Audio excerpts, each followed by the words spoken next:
Merhaba arkadaşlar, lezzet sisteme hoş geldiniz. Bugün mutfağımdan 30 dakikada vişne reçeli yapıyorum. Tam ölçülü, tam kıvamında, muhteşem rengiyle, nefis tadıyla reçelim kesinlikle vakum yapmadan, bir yıl bozulmadan saklayabiliriz. Saklarken buzdolabında veya serin, kuru ve karanlık bir yerde saklıyoruz. Bu reçelimi ister hemen yemeye başlayın, ister kışın tüketin diyorum ve vişne reçelimin tarifine geçiyorum. Reçelimiz için burada 1 kilo 800 gram vişnem var. Çekirdeklerini çıkardıktan sonra yaklaşık 1,5 kilo veya 1 kilo 600 gram kadar vişnem kalacak. Şeker oranı da yaklaşık 1 kilo 200-300 gram kadar kullanıyoruz. İçerisine 1 çay kaşığı silme olacak şekilde limon tuzu, 1 çay kaşığı dolusu tereyağı veya margarin, hangisini tercih ediyorsanız. Kullanacağımız malzemelerin hepsi bu kadar. Vişnelerin çekirdeklerini çıkartarak vişne reçelimizi yapmaya başlıyorum.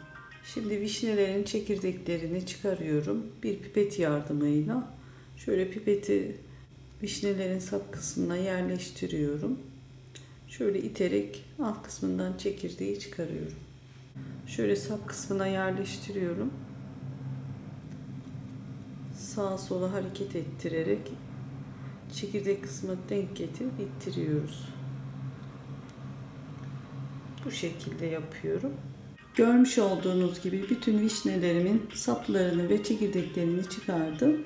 1,5 kilo vişnem var. 1 kilo 250-300 gram kadar da toz şekerimiz var. Şimdi arkadaşlar vişnelerimizi derin bir tencerenin içerisine alıyorum. 1,5 kilo vişnemi tencereme aldım. Genişçe, büyükçe bir tencerenin içerisine aldım. 1 kilo 250 gram, 300 gram kadar da toz şekerim var. Üzerine döküyorum.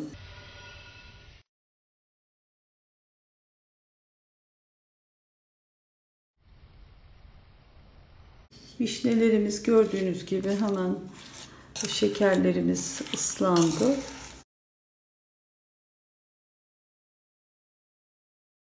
Bekletme yapmayacağım. Hemen ocağa alacağım. Kısık ateşte.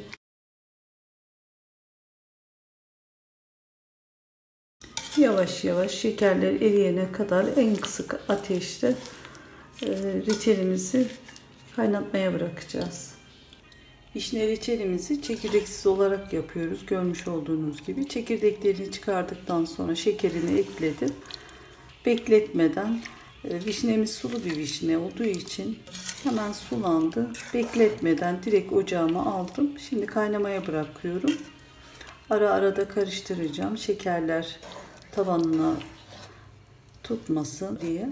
Şöyle ara ara karıştırıyorum. Görmüş olduğunuz gibi de büyükçe bir tencere kullandım. Kaynarken taşma yapmasın diye. Başından da çok fazla ayrılmayacağız reçelimizi yaparken. Ocağımızın altı kısık ateşte.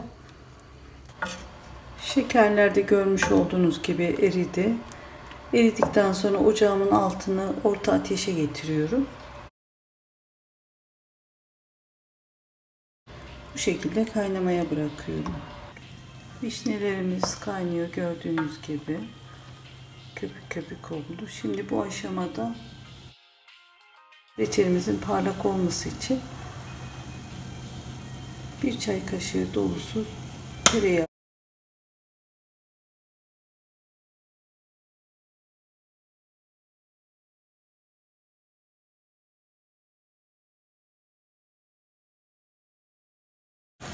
vişnelerimiz kaynamaya başladıktan sonra vişnelerimizi yaklaşık bir 10 dakika kadar kaynatacağız. Sonrasında vişnelerimi tekrar bir kaba alacağım. Suyunu kaynatacağım. Kaynayan reçelimizin üzerinde kahverengimsi bir köpüklenme oluşuyor. O köpüklenmeyi bir kaşıkla alıyorum. Almaz isek reçelimizin rengini ve tadını bozar. Mutlaka kahverengi olan köpükleri alıyorum. Vişne reçelimiz 10 dakikadır bu şekilde orta ateşte kaynıyor gördüğünüz gibi. İçerisinden tanelerini alacağım. Suyunu kaynatmaya devam edeceğim. 10 dakika reçelimiz kaynadıktan sonra şöyle bir süzgeçle tanelerini içerisinden alıyorum.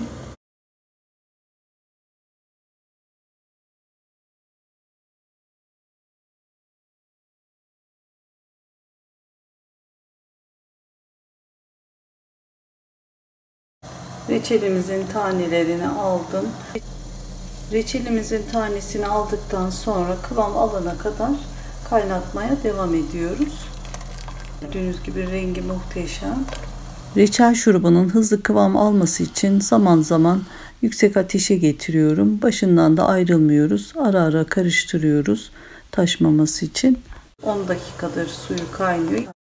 Reçelimiz yavaş yavaş kıvam alıyor. Şimdi buzlukta beklettiğim tabağımı alıyorum. Tabak soğuk olduğu için reçeli hemen soğutup kıvamını hemen veriyor. Tabağıma bulaşıyor, gördüğünüz gibi damlalar ağır ağır damlıyor. Çıkardığım vişneleri tekrar şurubun içerisine tekrar alıyorum. 5 dakika orta ateşte, ara ara yüksek ateşte, bir taraftan da taşmaması için karıştırıyorum. 5-6 dakika kadar bu şekilde kaynatıyorum. Şekerlenmemesi için bir çay kaşığı silme limon tuzu ilave ediyorum. 5 dakika daha kaynatıyorum. Son kıvamının testi için de buzlukta beklettiğim yine soğuk tabağın içerisine bir kaşık reçelden alıyorum. Gördüğünüz gibi damlalar ağır ağır damlıyor. Tam ekmeğe sürülür kıvamda. Eğer bu kıvamda yaparsanız ekmeğe sürülür kıvamda oluyor. Eğer biraz kıvamı sulu olsun isterseniz daha az kaynatırsınız. Ocağımı kapatıyorum.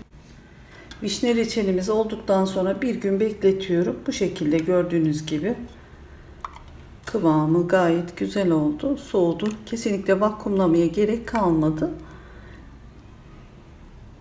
Şimdi soğuk bir şekilde kavanozlarıma dolduracağım. İster tencerede soğutun, ister kavanozlara doldurun. Kapağını kapatmadan soğutun. Vakumlama yapmaya gerek kalmadan bir yıl boyunca bu şekilde tüketebiliriz. 30 dakikada bozulmayan, tam ölçülü, tam kıvamında, tadı, rengi muhteşem bir vişne reçelimiz oldu. Mutlaka denemenizi tavsiye ediyorum.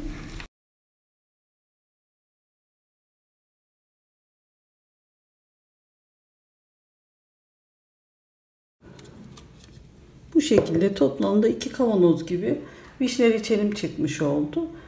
Şöyle yakından da göstermek istiyorum. Reçelimiz tam kıvamında oldu.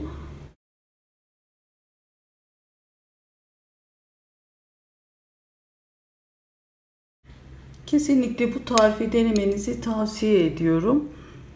Deneyecek olan arkadaşlarıma da şimdiden kolay gelsin, afiyet olsun. Görüşmek üzere, hoşça kalın, sevgiyle kalın.